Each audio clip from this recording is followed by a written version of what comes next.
الحمد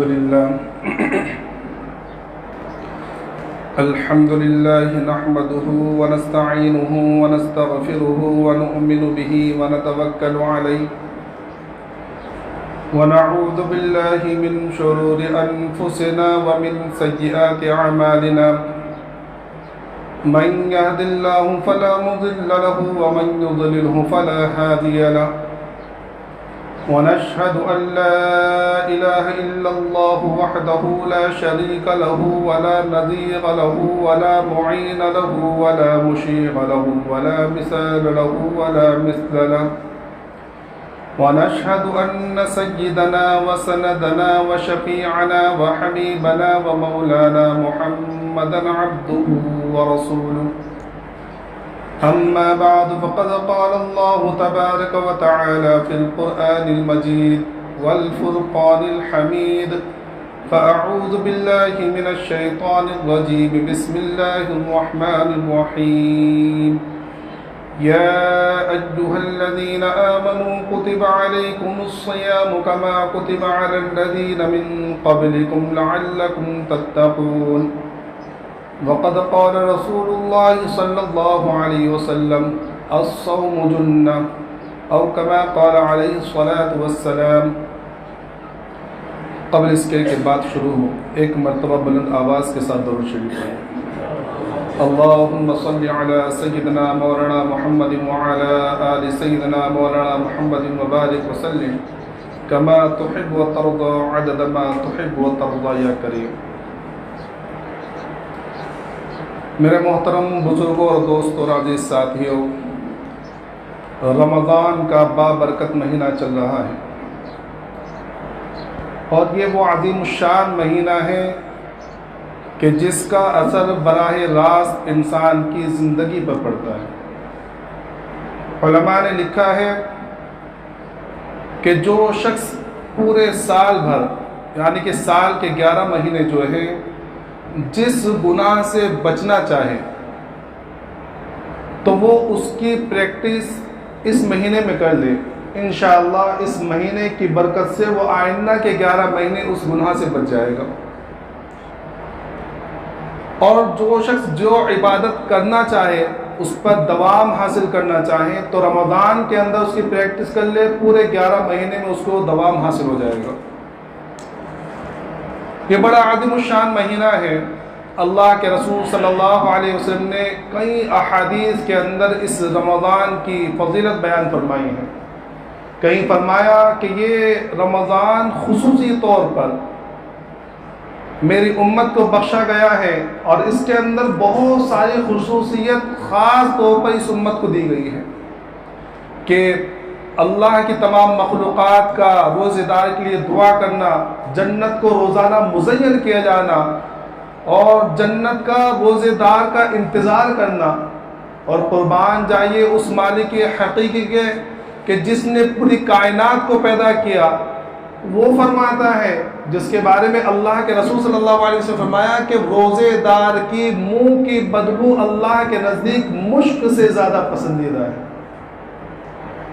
آج ہم اپنے آپس کے دوستی یاری کے اندر بھی کسی منہ سے بدبو آنے لگے نا تو اس سے دور بھاگتے ہیں، لیکن اللہ تبارک و تعالیٰ نے فرمایا کہ یہ روزے دار کے منہ کی بدبو اللہ کو مشک سے زیادہ پسندیدہ ہے.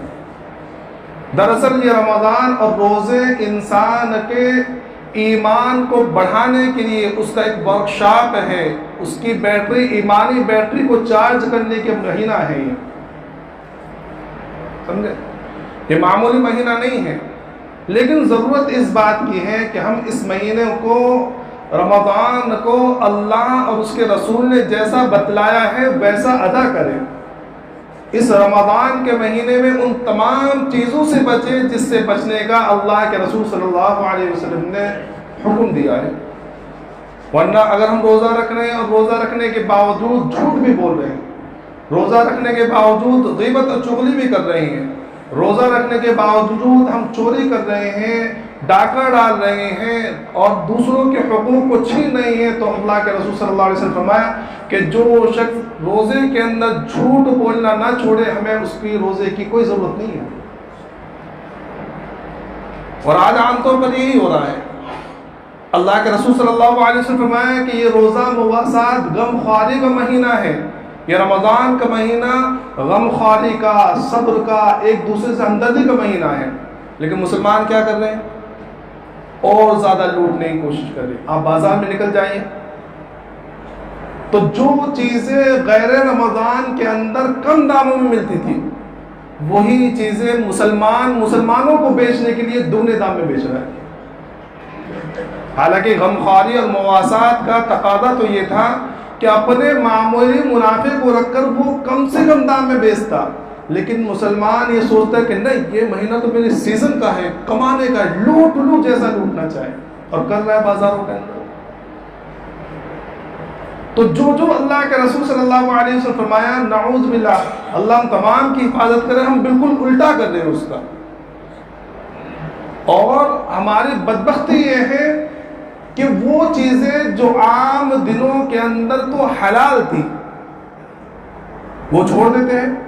مثلا کھانا بغیر روزے کے جائز ہے، کھانا چاہیے، پینا غیر رمضان میں پانی پینا چاہیے، شربت پینا چاہیے، حلال ہے، بیوی کے ساتھ ہم بستری یہ حلال ہے بلکہ سنت ہے۔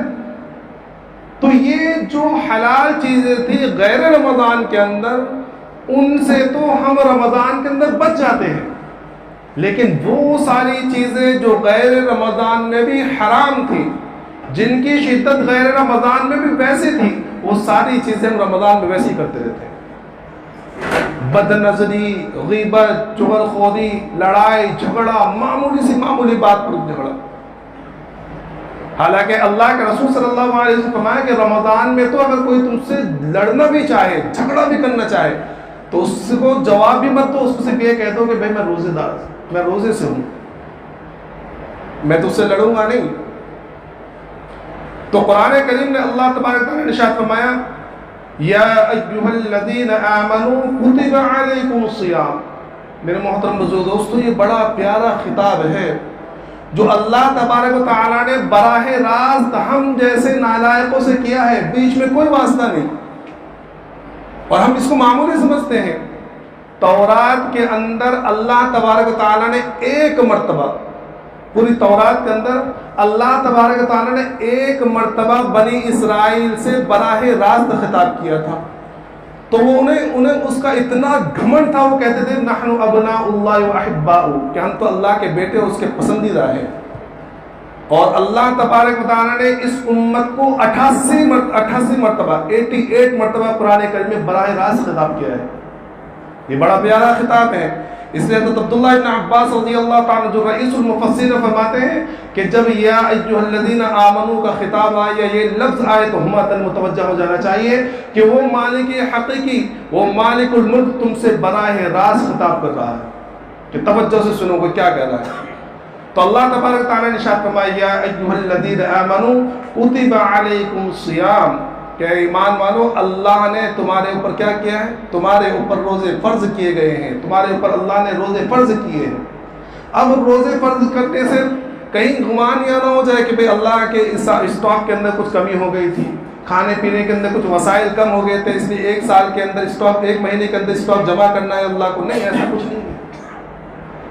اللہ کے خزانے تو لامحدود ہے، وہ تو ہر انسان کو اور ہر جاندار کو کھلاتا ہے، اور اس کی جہاں مقدر کی روزی ہے، جہاں ہے وہاں پہنچاتا ہے، اس کے پاس کسی چیز کی کمی نہیں ہے۔ اور ایسا نہیں ہے کہ تمہارے اوپر ہی فرض کی گئی، یہ تو ایک نصاب ہے جو چلا آ رہا ہے، کما کتب علی الذین من قبلکم، کہ تمہارے اوپر اسی فرض نہیں کہ تم سے پہلے جتنی امتیں تھی تمام کے اوپر یہ روزے فرض کیے گئے ہیں۔ اور آگے اللہ تبارک تعالیٰ نے اس کا مقصد بتلایا، کیوں فرض کیے گئے؟ لعلکم تتقون، تاکہ تمہارے اندر تقوی پیدا ہو، اللہ کا ڈر پیدا ہو۔ مفسر نے لکھا ہے کہ دیکھو یہاں سب سے اہم بات تو ہمیں ایک چیز یہ پتہ چلتی اس آیت سے کہ کسی انسان کو یا اپنے جو بھی رشتہ دار ہے، باپ اپنی اولاد کو سمجھا رہا ہے، اپنے بیٹے کو سمجھا رہا ہے، اپنی بیوی کو سمجھا رہا ہے، تو اپنے ماتحتوں کو سمجھانے کا انداز کیا ہوتا ہے کہ دیکھو اللہ تبارک تعالیٰ نے پہلے بڑے پیار سے مخاطب کیا، جب وہ مخاطب ہو گیا تو اس کو بتایا کہ تمہیں یہ کام کرنا ہے، اور پھر ایسا ہی نہیں کہ کام کرنا آرڈر دے کے چھوڑ دیا، نہیں، بتلایا بعد میں کہ یہ کام کو کرنے کا تمہیں حکم کیوں دیا جا رہا ہے، کہ 1 مہینہ تمہیں اللہ کے لیے کھانا پینا اور دوسری تمام چیزیں چھوڑنا ہے، یہ چھوڑنے کا حکم تمہیں کیوں دیا جا رہا ہے، اس میں اللہ کا کوئی فائدہ نہیں ہے، تمہارا ہی فائدہ ہے۔ تو فرماتے ہیں علماء کہ یہ انسان یہ آپس میں بھی یہ سمجھانے کا طریقہ ہے کہ آج کیا ہوتا ہے کہ شوہر گھر کے اندر آتا ہے، کوئی کام بیوی سے یہ کر لے، ایسا ہو جانا چاہیے، بچوں کو کہہ رہے ہیں کہ یہ کر لو وہ کر لو، نہیں، یہ سمجھانے کا طریقہ نہیں ہے۔ بتلایا کہ پہلے پیار سے بلاؤ، اس کو بتلاؤ، اس کو سمجھاؤ، جو کام دیا جا رہا ہے اس کا مقصد بتلاؤ کہ بیٹے میں تمہیں جو کام بتلاؤ یہ کیوں کرنا ہے، اس کا فائدہ کیا ہے، کہ جب ہم اس طرح کے احکامات یا اس طرح کی باتیں کریں گے تو بیوی کے اندر یا بچوں کے اندر سرکشی نہیں آئے گی، وہ تمہارے کہنا مانیں گے۔ تو فرمایا کہ روزے کا اصل مقصد کیا ہے، تقوی، تمہارے اندر اللہ کا خوف پیدا ہو جائے، تقوی پیدا ہو جائے۔ اور یہ صرف روزہ ہی نہیں ہے، آپ جتنی بھی عبادات اٹھا کر دیکھ لیں، تمام عبادات کا خلاصہ لب لباب اور اس کا مقصد اور نتیجہ تقوی ہے۔ نماز تقوی کے لیے، زکوٰۃ تقوی کے لیے، قربانی تقوی کے لیے، ساری عبادات کا مقصد یہ ہے کہ انسان کے اندر اللہ کا خوف پیدا ہو جائے، اور جب اللہ کا خوف پیدا ہو جائے گا تو انسان کہیں بھی رہے گا، وہ جس حال میں رہے گا، جس جگہ رہے گا، وہ اللہ کی نافرمانی سے بچے گا۔ یہ سارا مسئلہ یہی ہے کہ آج جو ہم سے گناہ ہو رہے ہیں، ہم مسجد میں بیٹھ کر بھی گناہ کرتے ہیں، تو اس کی سب سے بڑی وجہ یہ ہے کہ ہمارے دلوں سے اللہ کا خوف نکل گیا ہے، ہمارے اندر تقوی نہیں ہے۔ تو یہ رمضان کا مہینہ، یہ روزے اصل میں انسان کے اندر تقوی پیدا کرنے کا ایک ذریعہ اور ایک سبب ہے۔ کیوں؟ اس لیے کہ دیکھو، روزہ وہ عبادت ہے جو صرف اللہ کے خوف سے اس بات کو ذہن میں رکھتے ہوئے کہ اللہ حاضر ناظر ہے، اللہ بہت بڑا ہے، اللہ ہر چیز کو دیکھتا ہے، اللہ کے خوف سے ہی انسان روزے کو رکھ سکتا ہے۔ اس لیے علماء نے لکھا ہے کہ روزہ اخلاص اور للہیت کا سب سے بڑا مظہر ہے، کہ روزے دار اگر کچھ گڑبڑ کرنا چاہے تو دنیا میں کوئی انسان نہیں پکڑ سکتا۔ کوئی انسان نماز چھوڑ دے تو ہمیں پتہ چل جائے گا، مسجد میں آ نہیں رہا ہے تو نماز نہیں چھوڑ پڑ رہا ہے، سمجھنا۔ کوئی انسان قربانی نہیں کر رہا ہے، ہمیں پتہ چل جاتا ہے کہ قربانی یہ نہیں کر رہا ہے۔ یہ نماز میں کوئی غلط حرکت کر رہا ہے تو ہمیں پتہ چل جاتا ہے کہ اس کی نماز نہیں ہوئی، اس نے 3 رکعت کی بجائے 4 پڑھ لی، یا 4 کی جگہ 5 پڑھ لی۔ لیکن روزہ وہ عبادت ہے کہ اگر اللہ کا خوف نہ ہو اور روزے دار نعوذ باللہ روزہ توڑنا چاہے تو کسی کو پتہ نہیں چلے گا۔ میں ایک انسان ہے، ایک روزے دار ہے، وضو کرنے کے لیے بیٹھا ہوا ہے، اب وضو کرتے ہوئے وہ کلی کر رہا ہے، اب کلی کرتے ہوئے اس نے جو پانی لیا ہے وہ آدھا پانی اگر حلق کے نیچے اتار لے تو کس کو پتہ چلے گا؟ کون دیکھ رہا ہے کہ اس نے کتنا پانی لیا تھا؟ کوئی دیکھنے والا نہیں۔ گھر کے اندر بیٹھا ہوا ہے، دروازے بند ہیں اور کوئی دیکھنے والا نہیں ہے، اور فریج کے اندر اتنا بہترین اور میٹھے میٹھے اور ٹھنڈے ٹھنڈے مشروبات رکھے ہوئے، کولڈ ڈرنکس وغیرہ رکھی ہوئی ہیں، وہ چاہے تو نکال کر ایک گھونٹ پی لے، کون دیکھنے والا ہے؟ لیکن اگر وہ نہیں پی رہا ہے، وہ کلی کا پورا پانی باہر نکال رہا ہے، وہ اس لیے نکالا ہے کیونکہ اللہ دیکھ رہا ہے۔ تو روزے کے اندر ریاکاری ہو ہی نہیں سکتی۔ روزہ تو صرف اخلاص اور للہیت کا مظہر ہے کہ اللہ کے خوف سے روزہ رکھیں۔ تو روزے کا اصل مقصد یہ ہے کہ ہمارے اندر تقوی پیدا ہو جائے، تو اس کے لیے ہمیں محنت کرنی پڑے گی، بغیر محنت کے کوئی چیز نہیں ملتی۔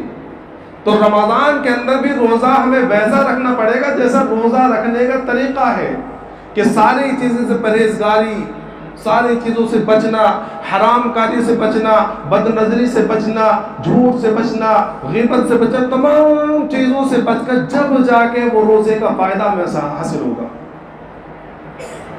ورنہ ہم کئی سالوں سے روزہ رکھ رہے ہیں، رکھتے جا رہے ہیں، پھر بعد میں وہی زندگی ہماری ہوتی ہے۔ آپ دیکھیں کہ جیسے رمضان ختم ہوا تو پورے عید کے دن تو ایسا لگتا ہے کہ بس شیطان تو آرام سے بیٹھا ہوا ہے، وہ یہ سوچ رہا ہے کہ میرے اتنی ساری اولادیں کہاں سے پیدا ہو گئی، سارے شیطان بڑھ جاتے ہیں، وہ گناہوں کے اندر دوڑ بھاگ بھاگ کے گناہ کر رہے ہیں، بد نظری، بے احتیاطی، عورتوں کا بغیر پردے کے باہر نکلنا، نوجوان بچوں کا باہر نکلنا، آپس میں ایسی ملاقاتیں، بہت سارے گناہ روزے کے رمضان کے دوسرے دن سے ہونے لگتے ہیں۔ کیوں؟ کیونکہ رمضان ہمارا صحیح نہیں گزرا۔ تو اگر کچھ حاصل کرنا ہے تو اس کے لیے قربانی دینی پڑے گی۔ اس لیے حضرت ابراہیم ابن ادھم رحمۃ اللہ علیہ کا واقعہ آپ نے بارہ سنا ہوگا کہ بہت بڑے اللہ والے گزرے ہیں، لیکن ابتدائے وقت میں جو ہے یہ ایک ملک کے بادشاہ تھے، برق کے بادشاہ تھے، لیکن دل کے اندر ایک طرف تھی کہ بس کس طرح اللہ مل جائے، اللہ کی معرفت مل جائے، لیکن بادشاہ تھے۔ تو ایک مرتبہ اپنے شاہی محل میں آرام کر رہے تھے، رات کا وقت تھا، تو اچانک ان کو جو ہے چھت کے اوپر کچھ لوگوں کی چلنے کی آواز سنائی دی، جیسے کچھ لوگ ہیں یا آواز آ رہی ہے قدموں کی۔ تو یہ فوراً وہاں گئے، دیکھا کہ ایک نوجوان ایک آدمی کو دیکھا تو اس کو پکڑ دیا، سمجھا کہ چور ہے، لیکن باہر جو یہ دربان ہیں، گارڈ کھڑے ہوئے، اندر کیسے آیا؟ تو پوچھنے لگے تو کون ہے؟ تو بات ہوتی رہی، اس نے کہا کہ کیا بات ہے، کیوں یہاں کیسے پہنچا؟ تو وہ کہنے لگا کہ میرا جو ہے اونٹ گم ہو گیا ہے، تو میں اپنے اونٹ کو تلاش کرنے کے لیے آیا ہوں۔ تو حضرت ابراہیم کہنے لگے کہ تو بڑا بیوقوف انسان ہے بھائی، تیرا اونٹ اگر بھاگا تو اونٹ کو جا کے جنگل میں تلاش کر، باہر تلاش کر، تیرا اونٹ شاہی محل میں کہاں سے آئے گا؟ تو وہ کہنے لگا کہ میں یہی بات تو بتلانا چاہتا ہوں کہ اگر اللہ کی معرفت حاصل کرنا چاہتے ہو تو یہ شاہی محل میں کیسے ملے گی؟ یہ گدے پر اور بہترین محل کے اندر اور بہترین حشم خدم اور نوکر چاکر، ان کے درمیان تمہیں اللہ کی معرفت کیسے مل سکتی ہے؟ اگر اللہ کی معرفت حاصل کرنی ہو تو ساری چیزیں چھوڑنی پڑی۔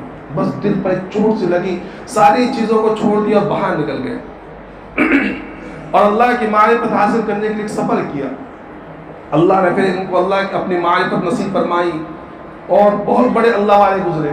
تو ایک مرتبہ ایک جنگل کے پاس جو ہے بیٹھے ہوئے تھے جنگل میں، اور سامنے دریا بہہ رہا تھا، تو ان کے جانے کے بعد جو ہے جو ان کی جگہ پر جو بادشاہ بنا تو اس کا گزر وہاں سے ہوا۔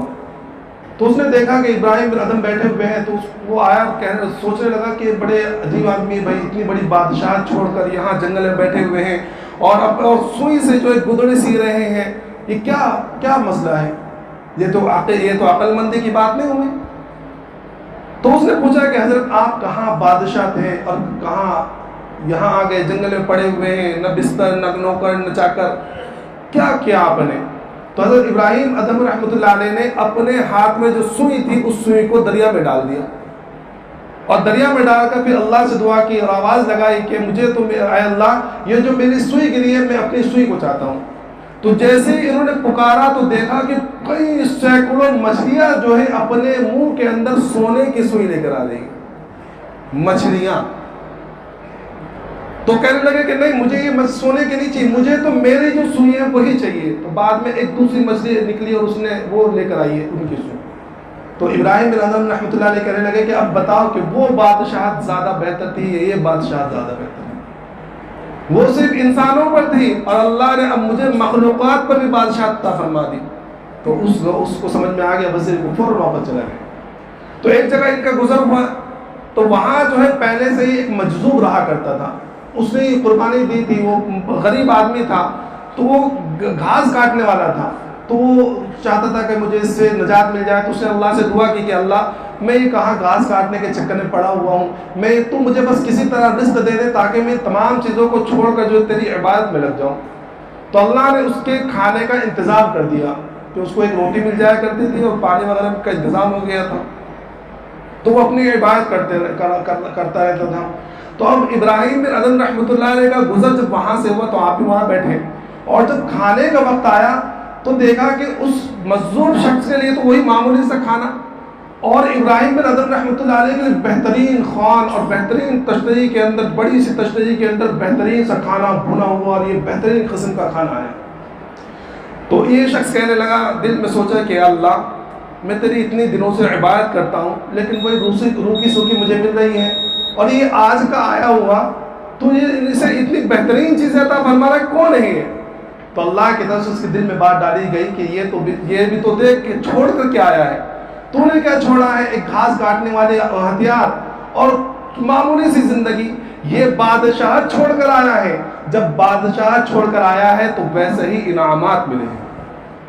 تو ہم رمضان کے اندر ویسا دن گزارے اور ویسا وقت گزارے، ویسا رمضان گزارے جیسے اللہ اور اس کا رسول چاہتا ہے۔ سمجھ میں آیا کہ ساری چیزوں کو، کہ جتنے بھی گناہ کے کام ہیں تمام چیزوں کو چھوڑ دیں۔ اور دیکھو اللہ تو وہ ذات ہے جس کو کبھی کسی چیز کی ضرورت نہیں پڑتی، وہ بے نیاز ہے۔ اللہ الصمد، بے نیاز، اسے کوئی چیز اس کو متاثر نہیں کر سکتی، نہ مالدار نہ غریب نہ فقیر، جو جیسی محنت کرے گا ویسا ملے گا۔ نہ غریب یہ سوچے کہ ارے میں تو غریب ہوں، میں کیسے محنت کر سکتا ہوں، میرے پاس وسائل نہیں ہے۔ نہ مالدار اور امیر یہ سوچے کہ ارے میرے پاس تو میں کیسے کر سکتا ہوں، میرے پاس اتنی مشغولی ہے اور میں کیسے کروں۔ کیونکہ تاریخ کے اندر وہ واقعات لکھے ہیں کہ بڑے بڑے لوگ جن کو مشغولی بھی، کہ بادشاہ وقت ہے لیکن وقت کا ولی اور وقت کا قطب اور ابدال ہے، اور فقیر ہے، اس نے محنت کر کے اپنی زندگی کو بنایا، اللہ کے سامنے اپنے آپ کو بتلایا۔ ایک واقعہ لکھا ہے، آپ نے سنا ہوگا، خواجہ قطب الدین بختیار کاکڑی رحمۃ اللہ علیہ کا، بہت بڑے اللہ والے گزرے ہیں۔ جب ان کا انتقال ہوا تو انہوں نے کچھ شرطیں رکھی اپنے جنازے کی نماز پڑھانے کے لیے، کہ میرے جنازے کی نماز وہ شخص پڑھائے جو صاحب ترتیب ہو۔ صاحب ترتیب اس شخص کو کہتے ہیں جس کی بیک وقت ایک ساتھ میں 5 نمازیں قضا نہ ہوئی ہوں۔ جب بھی کوئی نماز قضا ہوگی، یا اول تو قضا ہوگی نہیں، اگر ہو بھی گئی تو فوراً اس کو پڑھ لے، کہ اس کے ذمے 5 نمازیں قضا نہ ہو، وہ صاحب ترتیب ہوتا ہے۔ تو پہلی شرط یہ رکھی کہ میری جنازے کی نماز وہ پڑھائے جو صاحب ترتیب ہو۔ دوسری شرط یہ رکھی کہ اس کی پوری زندگی میں کبھی تہجد کی نماز نہ چھوٹی ہو۔ تیسری شرط رکھی کہ اس نے کبھی بھی کسی عورت کی طرف غلط نگاہ سے نہ دیکھا ہو اپنی پوری زندگی میں۔ اور چوتھی شرط یہ رکھی کہ وہ اتنا عبادت گزار ہو کہ فرائض تو چھوڑو، سنت مؤکدہ تو چھوڑو، اس کی عصر کی سنتیں بھی کبھی نہ چھوٹی ہو۔ بھائی فرائض تو انسان بہت زیادہ احتیاط کر لیتا ہے، واجبات کا، سنت مؤکدہ کا، لیکن عصر کی سنتیں بہت کم۔ تو فرمایا کہ ایسا عبادت گزار ہو کہ جس کی عصر کی سنت بھی کبھی چھوٹی بھی نہ ہو۔ لکھا ہے تاریخ کے اندر کہ کئی گھنٹے ہو گئے، کوئی اٹھنے کو تیار نہیں، پورا مجمع کھڑا ہے کہ کوئی تو آگے بڑھے ہیں، صاحب ترتیب بھی مل جائیں گے اور تہجد کے پابند بھی مل جائیں گے، لیکن یہ شرط کہ پوری زندگی میں کبھی کسی غیر محرم کی طرف غلط نگاہ نہ ڈالی ہو، یا عصر کی سنتیں نہ چھوڑی۔ جب عصر کا وقت ہونے لگا، سورج ڈھلنے لگا، تو ایک شخص آگے بڑھا اور آگے بڑھ کر آپ کے جنازے سے کپڑا ہٹایا چہرے سے اور کہنے لگا کہ حضرت آپ تو چلے گئے لیکن مجھے بدنام کر کے چلے گئے، کہ الحمدللہ میرے اندر یہ چاروں شرطیں پائی جاتی ہیں۔ آپ جانتے ہیں وہ شخص کون تھا؟ وہ وقت کا بادشاہ خواجہ شمس الدین التمش تھا، بادشاہ کہ جس کے اندر یہ ساری شرائط پائی جا رہی تھی۔ تو اللہ کے سامنے تو ہمارا کام ہے کہ ہمیں منوانا ہے، ہمیں بتلانا ہے، تنافس کریں، حرص کریں ایک دوسرے سے کہ اس نے اتنے پارے کیے ہم اتنے پارے پڑھیں گے، اس نے اتنی عبادت کی ہم اتنی عبادت کریں گے۔ تو یہ رمضان کا مہینہ ہے عبادات کا، اللہ کے راستے میں خوب لٹائیں، خوب دیں۔ اچھا دینے کا بھی ہم لوگوں نے معمول ایک عجیب سا بنا رکھا ہے۔ دیکھو میں تو یہ کہتا ہوں کہ دینا ہو تو ایک تو چھپ کر دیں، اور ایسوں کو دو جو ضرورت مند ہو۔ اگر ایک ہم لوگوں کو یہ حدیث معلوم ہے کہ رمضان کے اندر روزے دار کو افطار کرانا چاہیے، تو بھائی اس کو خاص طور پر کرائیں جس کو افطار میسر نہیں ہے، یا جو غریب ہیں، ہم لوگوں نے کیا معمول کر رکھا ہے کہ آپس میں پلیٹیں جا رہی ہیں، حالانکہ سامنے والا بھی ہمارے ٹکر کا ہے، وہ بھی اسی طرح مالدار ہے، وہی ساری چیزیں اس کے دسترخوان پر بھی ہے، لیکن پلیٹیں ادلا بدلی ہو رہی ہے، یہاں سے وہاں جا رہی ہے، وہاں سے یہاں آ رہی ہے، وہ کباب بھیج رہا ہے، یہ سموسے بھیج رہا ہے، یہ ادھر سے بھیج رہا ہے، وہ ادھر سے فروٹ بھیج رہا ہے، سارے آپس میں بٹوارا چل رہا ہے۔ یہ طریقہ تھوڑی ہے۔ ہم دیکھیں کہ ہمارے محلے کے اندر، ہمارے علاقے میں غریب کون ہیں جن کو یہ ساری چیزیں میسر نہیں ہیں، جن کو یہ ساری چیزیں ملتی نہیں ہیں، اور حتی الامکان میں تو یہ کہتا ہوں کہ کوشش کریں کہ ان کو نقد رقم دیں، جن کے بارے میں معلوم ہو کہ یہ نقد رقم کا غلط استعمال نہیں کریں گے، ورنہ ایسا بھی نہ ہو کہ بھائی نقد رقم دے دی اور روزہ وغیرہ چھوڑ کر رات میں جو ہے کہاں پڑا ہے، بھائی ٹھیکے پہ پڑا ہوا ہے، تو ایسوں کو بھی نہ دیں۔ ایسے کو تو پھر بہتر یہ ہے کہ سامان ہی دلا دے، لیکن جس کے بارے میں معلوم ہو کہ بھئی یہ صحیح انسان ہے، اچھا انسان ہے، غلط رقم کا غلط استعمال نہیں کرے گا، تو اس کے لیے بہتر یہ کہ ان کو نقد رقم دے دے تاکہ وہ اپنی ضروریات پوری کر دے۔ ورنہ میں کیا معلوم کہ اس کو چاول کی ضرورت ہے، ہم فروٹ بھیج رہے ہیں، بھائی اس کو کپڑے کی ضرورت ہے اور ہم دوسری چیزیں بھیج رہے ہیں۔ تو رمضان کے اندر جو ہے اپنے اموال کو، اپنے مال جو ہم نکالتے ہیں، وہ زکوٰۃ ہے تو اس کو دیکھ کے وہی مستحق زکوٰۃ ہے یا نہیں ہے، یا ہدیہ وغیرہ ہے، تحفہ تحائف ہے، یہ ساری چیزیں تو ان کو دے جو ضرورت مند ہے، وہ سمجھ میں آ رہا ہے۔ تو یہ ساری چیزیں اپنی رمضان کے اندر دیکھ بھال کر صحیح طریقے سے ادا کریں۔ اور دوسری چیز کہ اپنی عبادات میں بڑھو دے، خوب نمازوں کی پابندی، تراویح کی پابندی خاص طور پر۔ اللہ کے رسول صلی اللہ علیہ وسلم دیکھو فرمایا کہ اللہ نے روزے کو، دن میں روزے کو فرض قرار دیا ہے، اور رات میں جو قیام کو، تراویح کو سنت قرار دیا۔ اچھا تراویح کے بارے میں دیکھو ایک بات میں آپ لوگوں کو خاص طور پر کہتا ہوں، میں عام طور پر آپ لوگوں نے مجھے یہاں 7 سال سے دیکھا ہے، میں کبھی اس بات پر جلدی مائک کے اوپر یا جمعے میں بیان نہیں کرتا ہوں، اختلاف کی چیزیں مجھے بہت کم اچھی نہیں لگتی ہیں، لیکن آج میں بیان کرتا ہوں کیونکہ ہمارے ایک ساتھی نے جو ہے وہ حدیث میرے پاس بھیجی تھی۔ دیکھو سب سے پہلی بات تو یہ ہے کہ میں دعوے کے ساتھ آپ سے ایک بات کہتا ہوں کہ تراویح کی رکعتیں 20 ہیں، مطمئن ہو کے پڑھو، دل میں کبھی بھی خلجان مت لانا کہ بھئی 8 بھی ہو سکتی ہے۔ تراویح کی رکعت 8 نہیں ہے، تراویح کی رکعت بالکل یقینی طور پر 20 ہے۔ اچھا تراویح کی رکعت کے لیے 8 رکعت تراویح کے جو قائل ہیں نا، ان کے پاس عام طور پر صرف ایک ہی حدیث ملتی ہے جو ہمارے ساتھی نے بھیجی ہے۔ کون سی حدیث؟ وہ حدیث عائشہ، حضرت عائشہ رضی اللہ تعالیٰ عنہ سے روایت ہے کہ ان سے کسی نے پوچھا کہ اللہ کے رسول صلی اللہ علیہ وسلم کی نماز کی کیفیت کیا ہوتی تھی رمضان میں۔ سب سے پہلے تو اسی چیز کو سمجھ لیجئے، پوچھنے والے نے پوچھا اللہ کے رسول صلی اللہ علیہ وسلم کی زوجہ سے، تو بیوی سے اگر کوئی پوچھے گا تو مسجد کی نماز کے بارے میں پوچھے ہیں، گھر کی نماز کے بارے میں؟ بھائی مسجد میں جو نماز پڑھی جاتی ہے وہ تو مردوں کو معلوم ہوگا نا، وہ تو انسان خود دیکھ سکتا ہے۔ تو پوچھنے والے نے جو پوچھا وہ کیا پوچھا کہ گھر میں کیا نماز؟ قرینہ بتا رہا، الفاظ حدیث کے اندر الفاظ نہیں ہے، حدیث کے اندر صرف الفاظ یہ ہے کہ پوچھنے والے نے پوچھا کہ اللہ کے رسول صلی اللہ علیہ وسلم کی نماز کی کیفیت کیا ہوتی تھی رمضان میں۔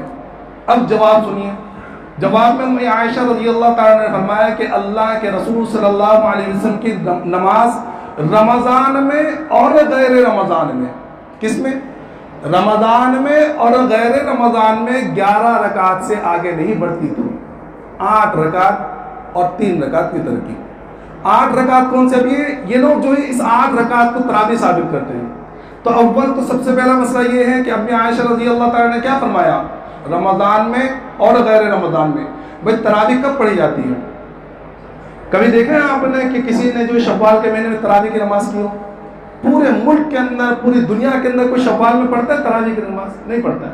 حالانکہ حدیث کے الفاظ کیا ہے؟ رمضان میں اور غیر رمضان میں 11 رکعت سے آگے نہیں بڑھی۔ تو پتہ چلا کہ یہ جو نماز 8 رکعت کا یہاں ذکر ہے وہ تراویح کی نماز نہیں ہے، وہ تہجد کی نماز ہے، کیونکہ تہجد گھر کے اندر پڑھی جاتی ہے، نفل نماز ہے وہ گھر کے اندر پڑھی جائے گی، وہ باہر نہیں پڑھی جاتی ہے۔ لیکن آج تک کوئی بھی جو 8 رکعت تراویح کا قائل ہے، کوئی ثابت ہی نہیں کر سکتا کہ اللہ کے رسول سے یا صحابہ کرام سے 8 رکعت تراویح جماعت کے ساتھ پڑھنا ثابت ہے، کہیں بھی نہیں۔ تو یہ اچھا یہ جو روایت پیش کرتے ہیں نا وہ لوگ جو 8 رکعت تراویح کے قائل ہیں، اسی حدیث کے اندر آگے اللہ کے رسول کیا عائشہ رضی اللہ تعالیٰ نے کیا فرمایا، 3 رکعت وتر کے پڑھتے تھے۔ حالانکہ جتنے بھی 8 رکعت تراویح کے قائل ہیں نا، جو غیر مقلدین ہیں، اہل حدیث جو اپنے آپ کو کہتے ہیں، وہ 3 رکعت پڑھتے ہیں کیا؟ وہ وتر کی کتنی رکعت پڑھتے ہیں؟ 1 رکعت پڑھتے ہیں۔ تو ایک ہی حدیث جس میں وتر کی 3 رکعت ہیں اور وہ ان کے مزام میں تراویح کے 8 رکعت ہیں، وہ اگر یہ کہتے ہیں تو ایک چیز کو ماننا اور ایک چیز کو نہ ماننا، یہ کہاں کا انصاف ہے بھائی؟ ارے سمجھ میں آ رہی ہے میری بات؟ اس لیے 20 رکعت تراویح پڑھے، بالکل اطمینان کے ساتھ پڑھے اور دل کے اندر یہ بات جما کے پڑھے کہ اللہ کے رسول نے 20 رکعت ہی پڑھی تھی۔ دیکھو تراویح کے لیے پورے رمضان میں اللہ کے رسول صلی اللہ علیہ وسلم سے آپ سے ثابت جو ہے وہ یہ ہے کہ اللہ کے رسول نے 3 دن تراویح پڑھی۔ ایک دن جب تراویح کی نماز پڑھائی تو صحابہ کرام شریک ہوئے کم، دوسرے دن پڑھائے صحابہ کرام اور زیادہ شریک ہو گئے، تیسری مرتبہ جب پڑھائے تو اتنے صحابہ کرام جمع ہو گئے کہ مسجد پوری بھر گئی، پوری مسجد بھر گئی۔ چوتھے دن اللہ صحابہ کرام پھر جمع ہوئے کہ ہم تک نماز پڑھیں گے رمضان کے اندر، لیکن چوتھے دن اللہ کے رسول صلی اللہ علیہ وسلم اپنے حجرے سے باہر نہیں نکلے۔ بعد میں اللہ کے رسول صلی اللہ علیہ وسلم فرمایا کہ میں اس لیے نہیں نکلا کہ تمہارا شوق دیکھ کر مجھے یہ خوف ہوا کہ کہیں اللہ تبارک و تعالیٰ اس رمضان کی نماز کو تمہارے پر فرض نہ کر دے، کہیں تمہارے پر فرض نہ کر دے۔ یہ حدیث سے ثابت ہے۔ اب بتاؤ کہ اللہ کے رسول صلی اللہ علیہ وسلم کے پیچھے نماز پڑھنے والے کون تھے؟ یہ 1300 سال بعد میں پیدا ہونے والے غیر مقلد حدیث تھے، یہ صحابہ کرام تھے، صحابہ کرام تھے۔ وہ صحابہ کرام ہی ہوگے نا، تو صحابہ کرام میں حضرت عمر نہیں ہوں گے، حضرت ابوبکر نہیں ہوں گے، یا حضرت عثمان نہیں ہوں گے؟ کتنے صحابہ کرام ہوں گے اس میں؟ ساروں نے پڑھی ہے۔ اب معاملہ یہ ہوا کہ اللہ کے رسول نے اس خوف سے نہیں پڑھائی بعد میں کہ کہیں فرض نہ ہو جائے۔ اللہ کے رسول صلی اللہ علیہ وسلم کی وصال کے بعد میں حضرت ابوبکر صدیق رضی اللہ عنہ کا دور خلافت آیا، 2.5 سال آپ کا دور خلافت، لیکن 2.5 سال میں آپ کو اتنی فرصت ہی نہیں ملی کہ آپ تراویح کی نماز کو قائم کرتے۔ کیوں؟ بہت سارے فتنے، کہیں زکوٰۃ کے مانعین کا فتنہ، زکوٰۃ کا انکار کرنے والے، کہیں نبوت کا دعویٰ کرنے والے، اور بہت زیادہ فتنے اس زمانے میں تھے جس کو حضرت ابوبکر صدیق رضی اللہ تعالیٰ عنہ نے ختم بھی کیا، اور اس میں پورا دھیان آپ کا لگا رہا۔ اس کے بعد آپ کا انتقال ہوا، آپ کے بعد میں حضرت عمر رضی اللہ تعالیٰ عنہ خلیفہ بنے، اور آپ نے بعد میں ایک مرتبہ مسجد میں آپ کا غزوہ دیکھا، کچھ لوگ وہاں نماز پڑھ لیں تراویح کی، کچھ لوگ وہاں پڑھ لیں، کچھ لوگ وہاں پڑھ لیں۔ تو حضرت عمر رضی اللہ تعالیٰ نے کہا کہ بھئی کاش کہ یہ لوگ سب ایک ساتھ میں جمع ہو جاتے اور ایک ساتھ میں پڑھتے ہیں۔ تو آپ نے اس وقت کے، بلکہ یہ سمجھیے کہ اس امت کے سب سے بڑے قاری، سب سے بہترین قرآن پڑھنے والے حضرت ابی ابن کعب رضی اللہ تعالیٰ کو امام بنایا، اور ان کے پیچھے تمام صحابہ کرام کو جو ہے تراویح 20 رکعت پڑھنے کا حکم دیا۔ کس نے؟ حضرت عمر نے۔ اب پڑھنے والے کون؟ صحابہ کرام۔ پڑھانے والے کون؟ حضرت عمر رضی اللہ تعالیٰ عنہ۔ لیکن پوری تاریخ کی روایت میں ایک روایت ایسی نہیں ملے گی کسی صحابی نے کہا کہ عمر تم کیا کر رہے ہو، یہ بدعت، یہ کیسی بدعت ہے کہ اللہ کے رسول نے 8 پڑھی اور تم 20 پڑھ لو؟ ایک روایت تمہیں نہیں ملے گی، ایک روایت۔ حالانکہ یہ وہ لوگ تھے کہ ایک مرتبہ حضرت عمر رضی اللہ تعالیٰ عنہ ممبر پر بیان کر رہے، تقریر کر رہے، خطبہ دے رہے، اور خطبہ دیتے تھے آپ نے کہا کہ لوگوں میری بات سنو اور اطاعت کرو۔ تو ایک شخص کھڑا ہو گیا کہ ہم تمہاری بات نہیں سنیں گے اور اطاعت بھی نہیں کریں گے۔ کس کے سامنے؟ حضرت عمر کے سامنے۔ تو حضرت عمر نے پوچھا کیوں؟ کہا کہ مال غنیمت میں سب کو ایک ایک چادر ملی تھی، تمہیں 2 چادر کیسے ملی؟ کس سے سوال کر رہا ہے؟ خلیفہ وقت سے ایک چادر کا سوال کر رہا ہے وہ شخص کہ سب کو ایک چادر ملی، تم کو 2 چادر کیسے مل گئے، 2 کپڑے تم کو کیسے مل گئے؟ حضرت عمر نے فرمایا کہ اس کا جواب میرا بیٹا دے گا، کہ ایک چادر میں نے اپنے بیٹے کے لیے، اس نے مجھے ہدیہ کیا ہے، اس لیے میرے پاس 2 چادر ہیں۔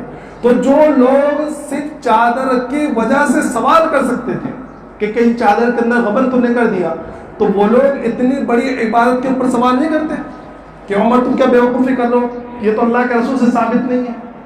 اچھا، جس روایت کو یہ لوگ پیش کرتے ہیں نا حضرت عائشہ رضی اللہ تعالیٰ عنہ کی، خود امی عائشہ رضی اللہ تعالیٰ عنہ حضرت عمر کے زمانے میں بھی حیات رہی، حضرت عثمان کے زمانے میں بھی حیات رہی، حضرت علی کے زمانے میں بھی حیات رہی، حضرت معاویہ رضی اللہ تعالیٰ کے زمانے میں انتقال ہوا ہے، لیکن اس پورے زمانے کے اندر ایک مرتبہ انہوں نے یہ نہیں کہا کہ بھائی اللہ کے رسول نے تو 8 پڑھی تم 20 کیسے پڑھے. ایک قول نہیں ہے ان کا. تو سمجھ میں آ رہا ہے؟ تو اس لیے 20 رکعت تراویح پڑھنا اور اطمینان کے ساتھ میں پڑھنا اور دل کو جما کے پڑھنا کہ یہی تراویح 20 رکعت اللہ کے رسول نے پڑھی تھی، بالکل مطمئن، کوئی خلط نہیں. کوئی یہ نہ کہے کہ بھئی عرب میں پڑھی، حرمین میں تو اب تک 20 پڑھی جاتی ہے. حرمین کے اندر وہ کووڈ کے اندر جو ہے 10 رکعت کر دی تھی، ورنہ ابھی تک 20 رکعت پڑھی جاتی ہے حرم کے اندر. باقی جگہ پہ جہاں زور ہو گیا، جہاں عیاشت شروع ہو گئی ہے، وہ لوگ تو بہت ساری چیزیں کرنے لگے، تو بھئی انہوں نے بھی سہولت ڈھونڈی، وہ بھی 8 رکعت پڑھنے لگے. ورنہ 1300 سال تک پوری امت کا اجماع رہا ہے، کوئی اختلاف نہیں کہ بھئی تراویح کی نماز 20 رکعت ہی ہے. تو اس لیے 20 رکعت تراویح پڑھیے. سمجھ میں آ رہا ہے نا بھائی؟ دل کے اندر اطمینان رہے گا نا. بالکل بہکاوے میں مت آنا کہ 8 رکعت ہے، بالکل نہیں. 20 رکعت تھی، اللہ کے رسول نے پڑھی تھی. اچھا، جو کوئی بھی آپ سے کہے نا کہ بھئی اللہ کے رسول سے ثابت ہے 8 رکعت، تو اس کو صرف ایک سوال کرنا کہ بھئی ایک کام کر، تو ایک حدیث مجھے لا کے بتا دے جس میں اللہ کے رسول نے 20 رکعت پڑھی ہو، پورے مہینے پڑھی ہو، با جماعت پڑھی ہو. ایک حدیث لا کے بتا دے. سمجھ میں آیا کہ اللہ کے رسول صلی اللہ علیہ وسلم نے رمضان میں پورے رمضان 8 رکعت تراویح پڑھی ہو، با جماعت پڑھی ہو. ایک روایت لا کے بتا، کبھی زندگی میں لا کے نہیں بتا سکتا. بلکہ میں تو یہ کہتا ہوں کہ تراویح کا لفظ بھی کوئی شخص حدیث سے ثابت نہیں کر سکتا. سمجھ میں آیا؟ تو اس لیے میرے محترم بزرگ دوستو، ان تمام خرافات سے بچے، اپنے آپ کو عبادات میں لگائیں، اپنے دن کو عبادات میں لگائے، خوب اللہ کی عبادت کریں، قرآن کی تلاوت کریں، قرآن کو پڑھیں اور پڑھنے کی کوشش کریں.